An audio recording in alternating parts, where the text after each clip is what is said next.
pagod evening electrician. Noong nakaraan, ang ginawa ko, yung ilaw. Ito, ginamitan ko ng sensor switch. So ngayon, ang sensor switch ay tinanggal ko dito at ikakabit ko ngayon dito sa clip pan.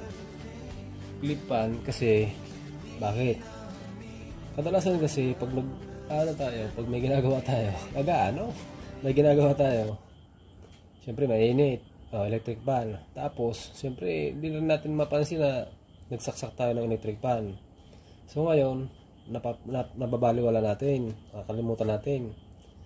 Kaya, ito, magandang gamitin din to sa electric fan. Kaya lang, ito nga, ang capacity nga lang niya is 40 watts. At ito naman, 15 watts. So, bali nga pala, gumagawa ko ng video. Siyempre, nagkakape rin, no? Alam naman natin tag-init ngayon, kailangan magkape. So ngayon, titestingin natin. Isasaksak siya dito. Oops, kumana. Mamamatay yan kasi nag-warm up lang naman kagaya ng nakaraan.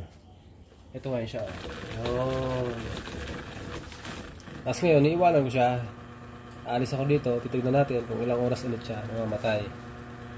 Okay, sarado ko muna yung pinto. Nagbibilang yan. 1, 2, 3, 4, 5, 6, 7, 8, 9, 10, 11, 12, 13, 14, 15, 16, 17. Oh, di ba? Mabilis nga siyang mamatay ngayon. Siguro ko loaded ba? Hindi ko alam. Oh. 'Yun ang gawin niyo sa sa clipan niyo kasi minsan naiiwanan yung buhay. O di at least may ilang segundo lang namatay na yung clipan mo, 'di ba? Magkano lang naman ang order ko niya? Nasa 80 pala. Tama, may plus ano lang kasi yung shipping niya.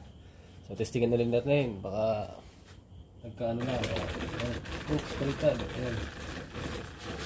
Iwanan ulit natin 'yan. Kapin muna tayo. Iwanan ulit natin yan. Check natin kung mamamatay ulit. Ito talagang balita. Basta huwag ka muna dyan kasi masasins ka dyan. Labas ka na muna. ito talagang balita. Pag basta pogi, copy natin. Okay, kailangan ulit natin. 1, 2, 3, 4, 5, 6, 7, 8, 9, 10, 11, 12, 13, 14, 15, 16, 17, 18, 19, 20. Oh, di ba?